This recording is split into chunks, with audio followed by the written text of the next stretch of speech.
সামরিক আধিপত্য থাকা সত্ত্বেও যুক্তরাষ্ট্র তার লক্ষ্য অর্জন করতে পারে না এখনো।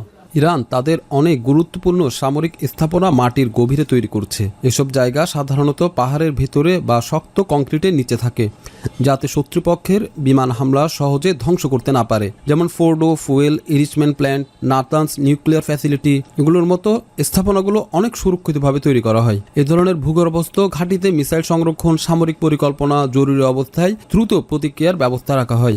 অনেক সময় এগুলোকে মিসাইল সিটি বলা হয়, যেখানে প্রয়োজন হলে খুব দ্রুত মিসাইল ছোড়া সম্ভব।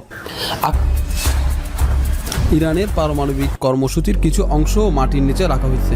ইরান দাবি করে যে এটা শান্তিপূর্ণ উদ্দেশ্যে, তবে আন্তর্জাতিকভাবে এগুলো নিবিড়ভাবে পর্যবেক্ষণ করা হচ্ছে, কারণ এগুলো আক্রমণের সময় টিকে থাকার মতো করে তৈরি করা হয়। বর্তমানে ইরান আমেরিকার সাথে বড় ধরনের যুদ্ধে যাইতে চাচ্ছে না। আর আমরা যে জিনিসটা দেখছি না সেটা হচ্ছে যে ইরান আসলে তাদের অঞ্চলের বিভিন্ন ছোট ছোট গোষ্ঠীর মাধ্যমে প্রভাব বিস্তার করার চেষ্টা করতেছে, যেমন হিজবুল্লাহ, হামাস, তারপর হুতি, এদের মাধ্যমে আমেরিকার উপর একটা চাপ তৈরি করতেছে।